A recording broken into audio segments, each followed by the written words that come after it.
Son las 2 de la tarde, la 1 en Canarias. Radio María.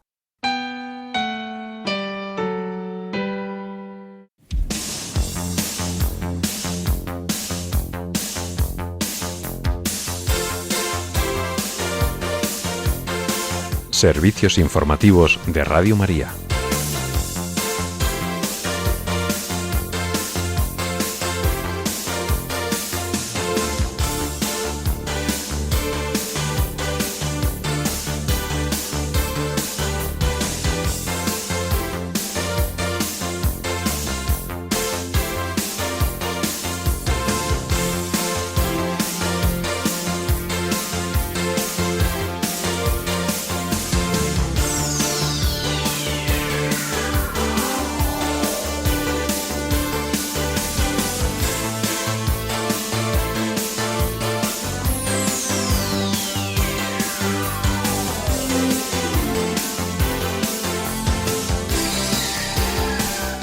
El Papa León XIV reafirma su llamamiento a ayudar al pueblo de Gaza que sufre y a respetar sus derechos. La UCO entra en la sede del Partido Socialista por la investigación del caso Leire Díez y el juez imputa a Santos Cerdán y a Gaspar Zarrías. Israel implementará el plan de emigración de Gaza. Estas y otras noticias en el informativo que ahora comenzamos. Buenas tardes.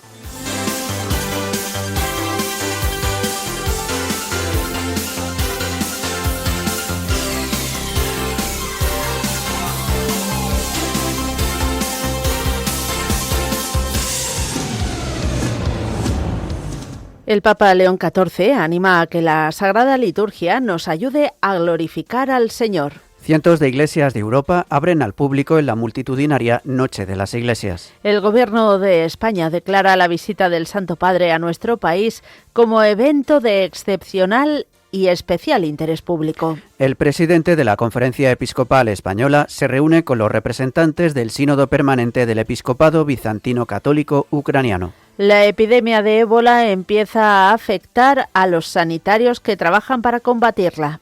Guatemala refuerza su frontera con Honduras tras una incursión armada que dejó un muerto. La Fiscalía de Madrid abre expediente a las 2 fiscales mencionadas en las conversaciones del caso Plus Ultra. La Audiencia Nacional abre un nuevo juicio contra el exconsejero madrileño Francisco Granados y otros 40 acusados en el caso Púnica. Y en deportes, el Rayo Vallecano se enfrenta al Crystal Palace inglés en la final de la Conference League.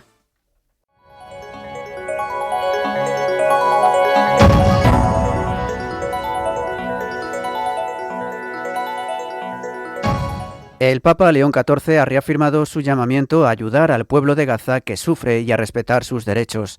Así lo pidió ayer al responder a las preguntas de los periodistas antes de dejar su residencia en Castel Gandolfo, después de pasar unas horas de trabajo y descanso. Además, el Santo Padre ha exhortado a las autoridades a colaborar y acompañar la reconstrucción a la población de la franja. Con estas declaraciones, el pontífice respondía a las preguntas de los periodistas sobre los activistas de la Global Summit Flotilla detenidos por el ejército israelí mientras intentaban llevar ayuda a Gaza y quienes han contado que fueron golpeados y maltratados. En este contexto, el Papa ha subrayado que se está provocando cada vez más odio y que la violencia no ayuda.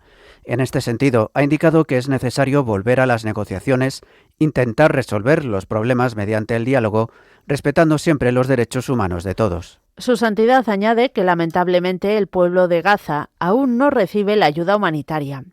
El pontífice apunta que esto está provocando protestas, dificultades e incluso la acción de quienes participaron en la flotilla. Al ser preguntado sobre la inteligencia artificial al día siguiente de la publicación de su primera encíclica Magnificat Humanitas, el Papa León XIV ha exhortado a continuar el diálogo con las grandes empresas de inteligencia artificial. A su vez, ha destacado el trabajo realizado por el Dicasterio para el Servicio del Desarrollo Humano Integral está llevando a cabo con Anthropic.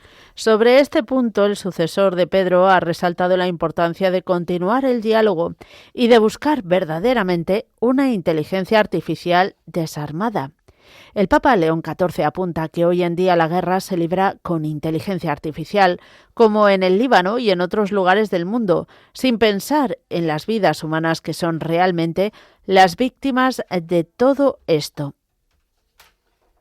En España les contamos que agentes de la Unidad Central Operativa de la Guardia Civil, la UCO, han accedido a la sede nacional del Partido Socialista en la calle Ferraz de Madrid en el marco de la investigación en la Audiencia Nacional del caso Leire. El juez ha ordenado que las diligencias también se lleven a cabo en los domicilios de los exdirigentes socialistas Santos Cerdán y Gaspar Zarrías, así como del empresario Javier Pérez Dolcet. Las diligencias las ha ordenado el juez por una pieza separada que instruye y que afecta a Leire Díez, la presunta fontanera vinculada al PSOE y también al expresidente de la Sociedad Estatal de Participaciones Industriales, la SEPI, Vicente Fernández. En este contexto, el magistrado ha acordado imputar al exsecretario de Organización del PSOE, Santos Cerdán, al exvicepresidente de Andalucía, Gaspar Zarrías, y a la gerente del partido, Ana María Fuentes, entre otros. El magistrado indaga, entre otras cosas, en si hubo pagos desde el Partido Socialista a la presunta trama que buscaba información sensible contra jueces, fiscales y miembros de las fuerzas de seguridad que investigaban por presunta corrupción a personas cercanas al presidente del Gobierno, Pedro Sánchez. La investigación también se dirige contra los abogados Jacobo Teijelo, que ejerce la defensa de Cerdán en el caso Koldo, e Ismael Oliver, que llegó a defender al ex asesor ministerial Koldo García. El juez también ha enviado la UCO a la sede de la Dirección General de la Guardia Civil para investigar una posible filtración. Esta diligencia no es un registro, sino un requerimiento de información para recabar el expediente interno con carácter reservado que se abrió por posibles filtraciones y que afecta a un agente del Instituto Armado. Se trata de Juan Sánchez Yepes, agente de la Guardia Civil que formó parte del grupo de blanqueo de capitales de la UCO y que ya ha declarado con anterioridad en otras causas relacionadas con tramas de hidrocarburos. A pesar de esta situación, Pedro Sánchez sigue insistiendo en que no va a convocar elecciones, reiterando su intención de completar la legislatura y alegando que, según él, en la situación internacional actual lo que se necesita es estabilidad y no meter al país en una parálisis. Tras la reunión con el Papa León XIV, Sánchez ha dicho que no puede convocar elecciones por interés partidista, sino asegurado por el interés general de los ciudadanos. Considera que ese interés pasa a día de hoy por la estabilidad y la consolidación de políticas que, según él, están permitiendo paliar las consecuencias sociales y económicas de la crisis causada por la guerra de Irán. Israel reactivará su plan de emigración voluntaria de Gaza, una iniciativa que había quedado en suspenso y que vuelve a generar polémica internacional por el posible desplazamiento de la población palestina. El ministro de Defensa de Israel, Israel Katz, asegura que el proyecto también se implementará. La propuesta se remonta a comienzos de 2025, cuando el gobierno israelí empezó a trabajar en mecanismos para facilitar la salida de residentes de la franja, tras las declaraciones del presidente estadounidense Donald Trump sobre el futuro del enclave. Entonces, se creó incluso una oficina en el Ministerio de Defensa para gestionar esa salida voluntaria y asistir a quienes quisieran abandonar Gaza. El plan ha sido duramente cuestionado por organizaciones de derechos humanos y por varios gobiernos de Oriente Próximo, que lo consideran una forma de expulsión forzosa o de limpieza étnica. Israel, por su parte, sostiene que se trataría de una migración voluntaria y conforme al derecho internacional. La reactivación de esta iniciativa se produce en un contexto de fuerte tensión política y militar sobre el futuro de Gaza, mientras sigue abierto el debate internacional sobre la reconstrucción del territorio y la protección de la población civil.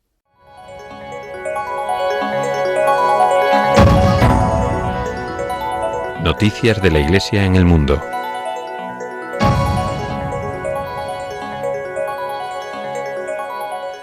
El Papa León XIV ha presidido esta mañana su tradicional audiencia general de los miércoles en la Plaza de San Pedro del Vaticano. En su catequesis ha reflexionado sobre la reforma de la Sagrada Liturgia manifestada en la Constitución Conciliar Sacrosanctum Concilium. El Santo Padre ha indicado que mientras custodia la sana tradición de la liturgia, al mismo tiempo supone un desarrollo.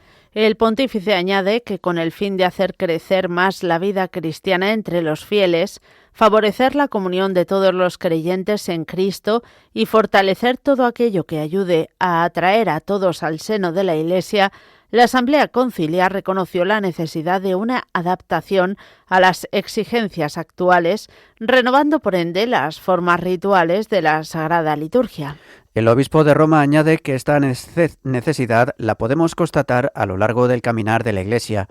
El Papa explica que el culto se ha encarnado en las formas culturales de cada época y ha sido capaz de influir en ellas e incluso de transformarlas. En este sentido, ha precisado que liturgia ha sido así durante siglos, un motor de evangelización, y en este contexto ha manifestado su deseo de que dicha liturgia nos ayude a glorificar al Señor. Así lo ha expresado en su saludo a los peregrinos de lengua española. Saludo cordialmente a los peregrinos de lengua española.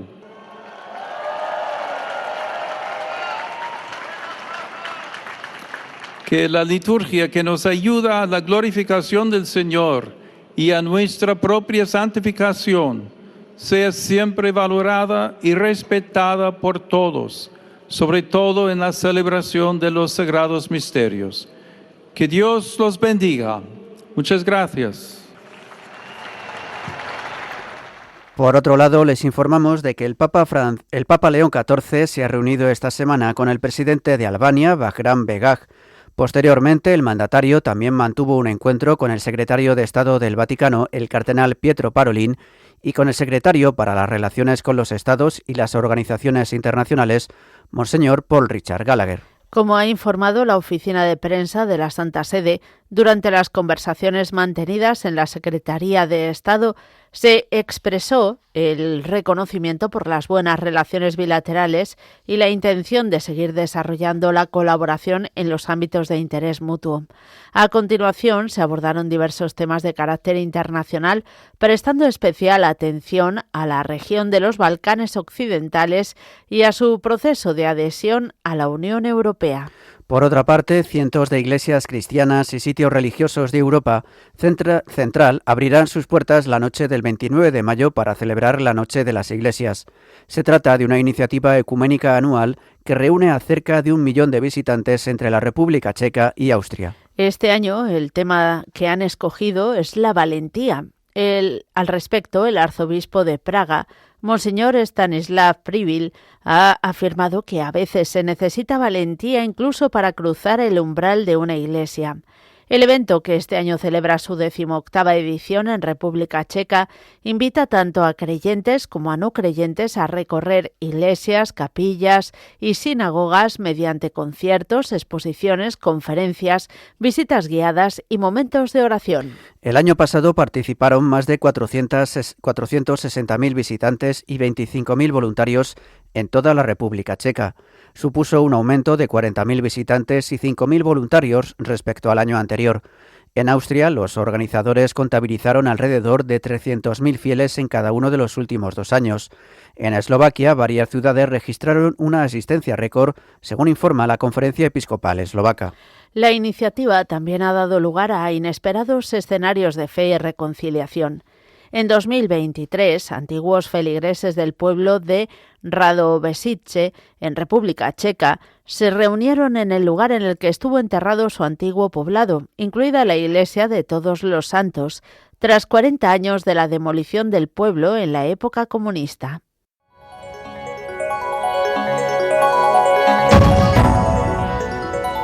Noticias de la Iglesia en España.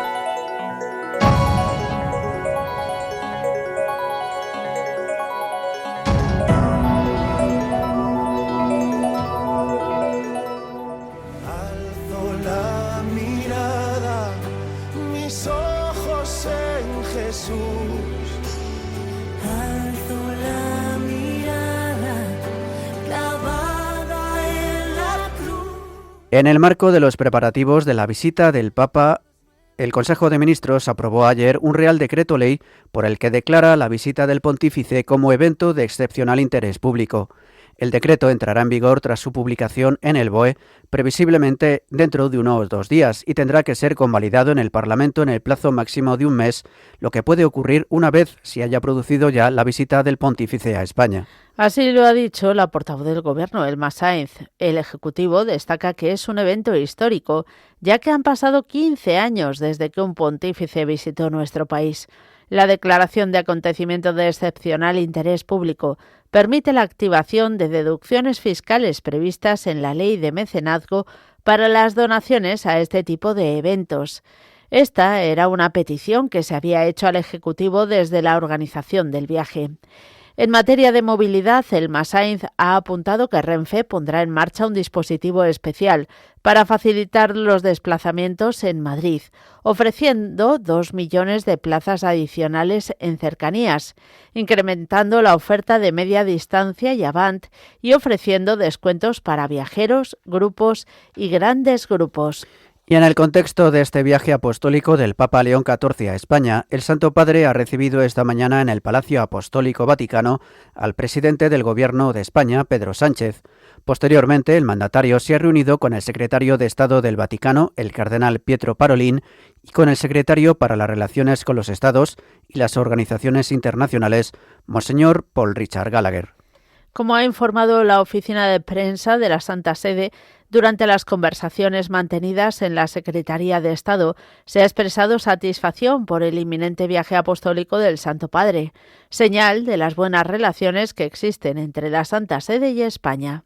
A continuación, se ha hecho referencia a algunas cuestiones de interés común, como la necesidad de fomentar un diálogo fructífero entre la Iglesia local y las autoridades gubernamentales, así como entre los diversos componentes de la sociedad civil, basado en el respeto mutuo y orientado a la promoción del bien común. La Santa Sede añade que en el transcurso de la conversación se han abordado temas de carácter internacional. En particular, han hecho referencia a las repercusiones de los conflictos en el mundo, a las migraciones, a la importancia del multilateralismo y del respeto del derecho internacional, así como a la urgencia de un compromiso constante en favor de la paz.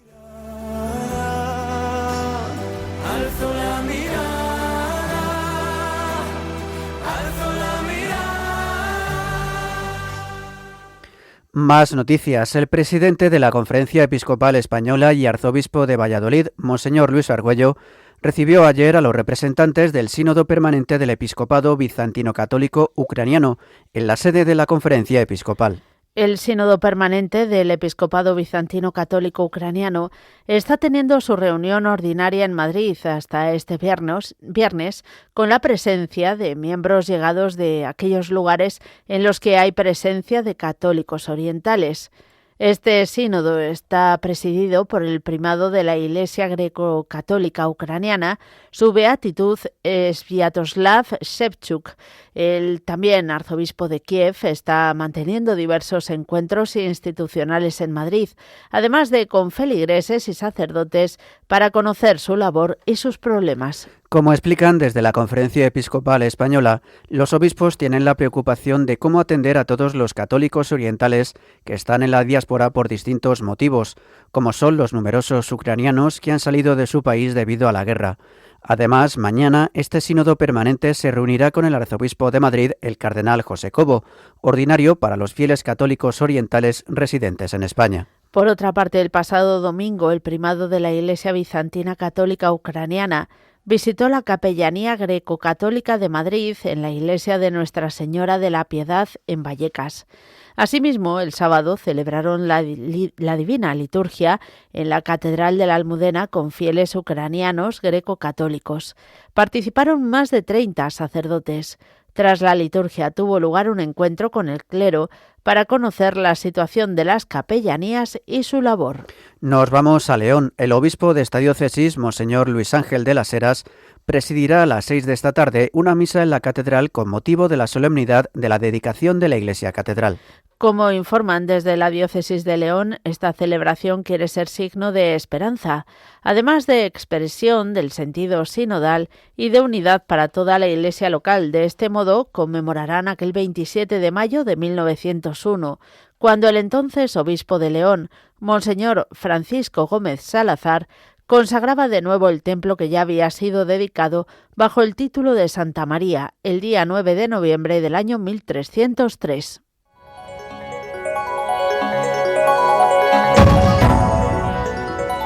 Información internacional. El Ministerio de Salud de la República Democrática del Congo ha confirmado la muerte de varios profesionales sanitarios durante la respuesta a un nuevo brote de ébola en el país. Entre las víctimas se encuentran médicos, enfermeros e higienistas que trabajaban en primera línea contra la enfermedad causada por la cepa Bundibugyo del virus del ébola. Las autoridades congoleñas han informado de que los equipos de emergencia continúan desplegados día y noche para contener la propagación, atender a los pacientes y proteger a la población en riesgo. El Gobierno, por su parte, asegura que trabaja para mejorar las condiciones de trabajo y la atención médica del personal sanitario sobre el terreno. Mientras tanto, la Organización Mundial de la Salud mantiene la vigilancia sobre la evolución del brote ante el riesgo de expansión, y las autoridades sanitarias piden ahora a la población mantener la calma y respetar estrictamente las medidas de prevención. Más noticias. El Parlamento de Escocia ha aprobado pedir al Gobierno Nacional del Reino Unido poder celebrar un segundo referéndum para independizarse. La iniciativa, que ha sido rechazada de manera reiterada por el Ejecutivo Nacional, ha sido impulsada por el ministro principal escocés John Sinui y ha salido adelante por 72 votos a favor y 55 en contra. La cuestión independentista ha vuelto al centro del debate político escocés tras las elecciones autonómicas celebradas este mes. Escocia celebró en 2014 un primer referéndum de independencia en el que el 55% de los votantes rechazó abandonar un Reino Unido que aún no había realizado el Brexit. El Tribunal Supremo británico dictaminó en 2022 que el Parlamento escocés no puede convocar unilateralmente un referéndum sin autorización previa del gobierno británico. Cambiamos de asunto. El ejército de Guatemala ha reforzado su presencia en la frontera con Honduras tras repeler el lunes una incursión armada de 9 vehículos con hombres fuertemente armados que cruzaron ilegalmente desde territorio hondureño. El enfrentamiento en Llano Grande, frontera con Malapa, dejó un muerto y generó una serie de agresiones que se extendieron por la zona fronteriza. La medida de seguridad se centra en la zona de Esquipulas, donde el ejército ha detectado la entrada de los vehículos armados. Guatemala no ha confirmado si se trata de un grupo criminal transnacional, pero el incidente ha tensionado las relaciones entre ambos países y ha puesto de manifiesto la inseguridad en una frontera que ya era vulnerable a tráficos ilícitos. Y terminamos la información internacional en Venezuela. La presidenta encargada, Delcy Rodríguez, ha ordenado una reestructuración del gobierno a cargo de los ministros Héctor Rodríguez y Ricardo Menéndez, con el objetivo de adaptarse, según ha dicho, a la nueva realidad del país, sin revelar más detalles en el anuncio inicial, que han indicado que en 90 días presentarán los cambios al Consejo de Ministros y designaron a Anabel Pereira para la gestión eficiente del Gobierno. Esta medida llega en un contexto de reorientación económica del país, que días antes anunció formalmente el inicio de un proceso integral de reestructuración de su deuda externa, tras casi una década en suspensión de pagos. La deuda venezolana supera los 150.000 millones de dólares y el gobierno busca poner la economía al servicio del pueblo venezolano y liberar al país de la carga financiera acumulada desde 2017.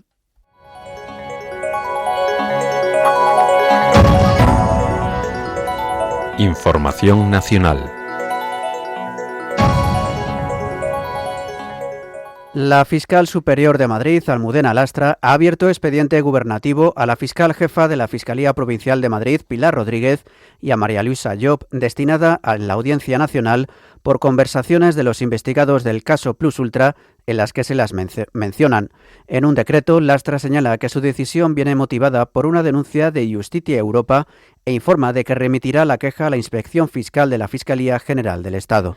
La Unidad de Delincuencia Económica y Fiscal de la Policía, la UDEF, recogió en uno de sus atestados del caso sobre el rescate de la aerolínea Plus Ultra que la trama buscó influir en las diligencias que se abrieron en el Juzgado de Instrucción número 15 de Madrid para investigar la ayuda pública concedida por el Gobierno en 2021.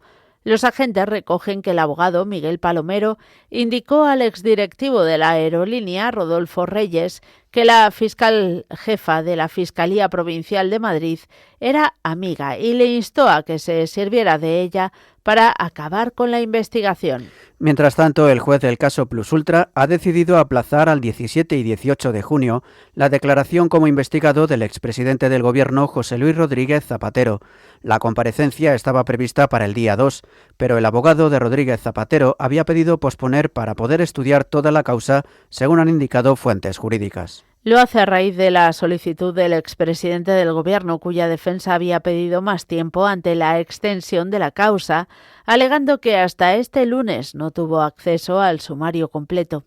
El juez acordó llamar a declarar a Rodríguez Zapatero como presunto líder de una estructura estable y jerarquizada de tráfico de influencias para la obtención de beneficios económicos. Seguimos hablando de tribunales. El juez de la Audiencia Nacional, Antonio Piña, ha abierto un nuevo juicio oral del caso Púnica contra el exconsejero de la Comunidad de Madrid, Francisco Granados, y otras 40 personas más por supuestas irregularidades entre 2003 y 2011 en las adjudicaciones de suelo público para construir viviendas y en las obras de líneas de metro. La pieza para la que se ha abierto juicio, la número 8 del caso Púnica, acusa a Granados, al que fuera su socio David Marjaliza y al exconsejero de OHL, Javier López Madrid, por supuestas irregularidades entre el año 2003 y 2011 en las adjudicaciones de suelo público para construir viviendas, así como en las obras de 2 líneas de metro de la capital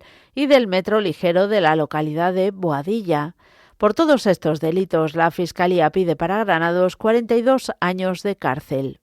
Más noticias. Más de 400 agentes de la Policía Nacional participan hoy en una nueva operación en el municipio cántabro de Torrelavega contra el tráfico de drogas y armas, blanqueo de capitales, delitos contra el patrimonio y extorsiones.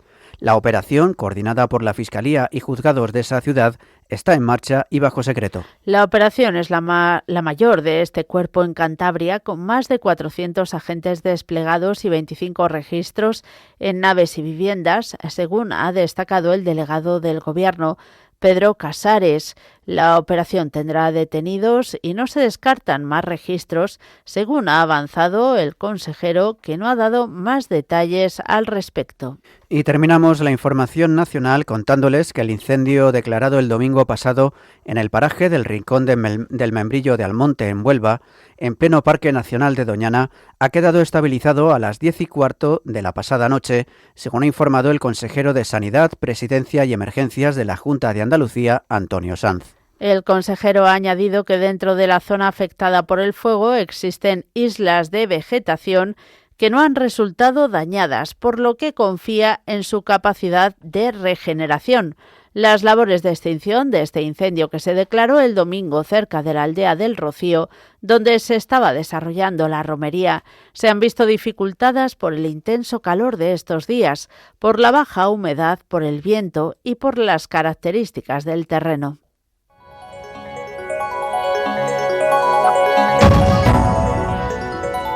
Información deportiva.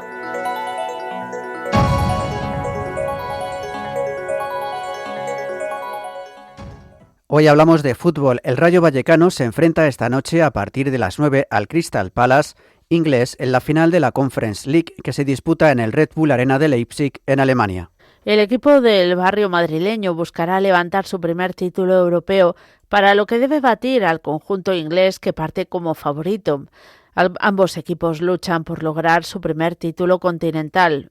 Es favorito el conjunto inglés, que sin embargo llega con más dudas que la franja. Además, el Rayo Vallecano puede convertirse en el primer equipo español en ganar este torneo después de que el Betis perdiera en la final el año pasado.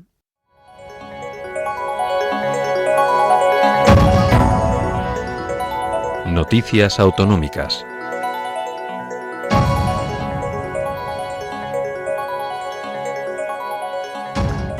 Les informamos hoy de Murcia. El municipio de Murcia albergará el centro de microchips de la región.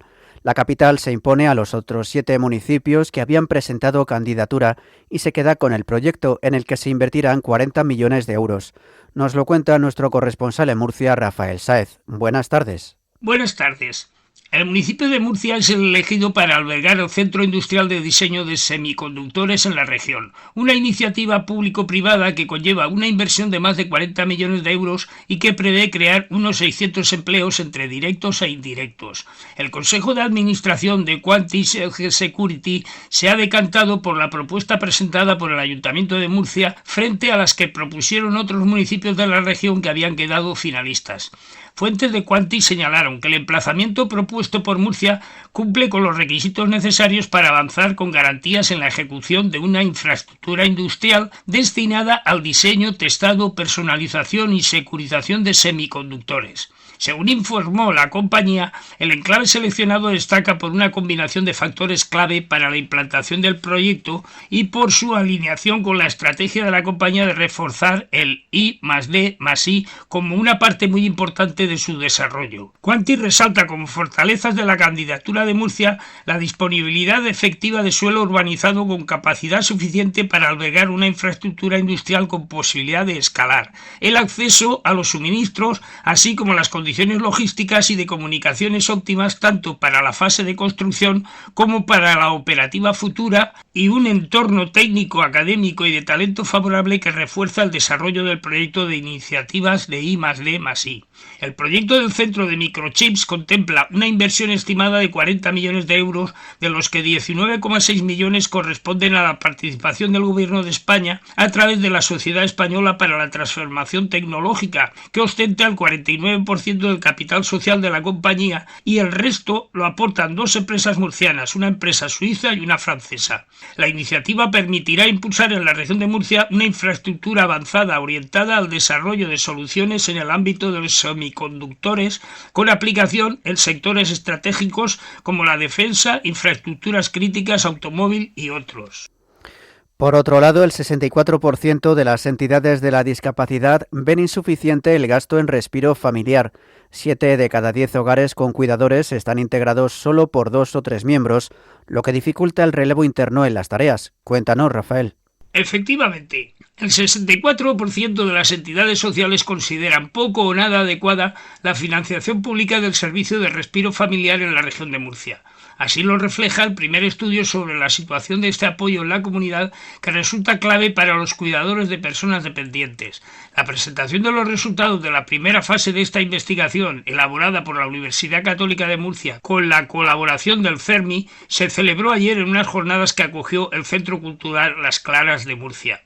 Una de las cuestiones que este estudio pone de manifiesto es el papel decisivo que juegan las federaciones, asociaciones, fundaciones y organizaciones integradas en el Comité de Personas con Discapacidad para prestar un servicio de especial relevancia en una región donde hay en torno a 44.000 personas con dependencia reconocida, de las cuales en torno a 26.000 reciben cuidados en el entorno familiar. A la vista de los resultados, esta vía de descanso para los familiares requiere un mayor impulso desde el ámbito público. En este sentido, apunta una de las respuestas más reveladoras del informe, que ha pulsado la situación de 48 entidades de la discapacidad en la región. La mayoría de ellas cree que la financiación pública necesita mejoras. En concreto, el 36% la ve nada adecuada, el 27% poco adecuada y ninguna la valora como muy adecuada. Y finalizamos con esta noticia. Los valencianos residentes en Murcia celebran el próximo viernes a las 19:30 horas en la Iglesia de la Merced de los Padres Franciscanos la fiesta anual de su patrona, la Virgen de los Desamparados, con una Eucaristía, y al final, y tras cantar el himno de la coronación, se celebrará un recital de poemas a la patrona. Están invitados todas las personas valencianas residentes en Murcia o devotas de esta advocación. Y esto es todo por hoy. Desde Murcia, un saludo y hasta el próximo miércoles, si Dios quiere. Muchas gracias, Rafael. Hasta la semana que viene. Y finalizamos con la previsión del tiempo realizada por Miriam Herraiz. El calor continúa y 10 comunidades mantienen activos avisos por tormentas o por altas temperaturas, con especial incidencia en el País Vasco, donde hay nivel naranja, peligro importante, por máximas que alcanzarán los 37 grados. Además, habrá calima en todo el oeste, noroeste y centro peninsular. El viento soplará con algo de fuerza en puntos del estrecho, de montaña y en Canarias. La mar estará algo alterada en este archipiélago. el estrecho y las costas gallega y cantábrica, con olas que oscilarán entre 1 y 2 metros. Y mañana jueves se mantendrán los cielos poco nubosos o despejados y no se esperan precipitaciones. Únicamente se podrían formar tormentas en el noroeste peninsular y en los Pirineos. Continuará la calima, especialmente en Canarias, en el noroeste y suroeste peninsular, y las temperaturas seguirán subiendo, sobre todo las máximas.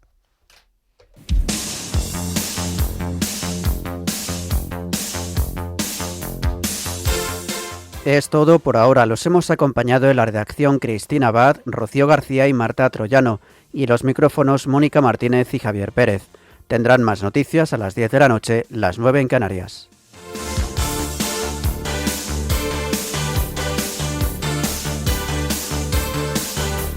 Informativos de Radio María.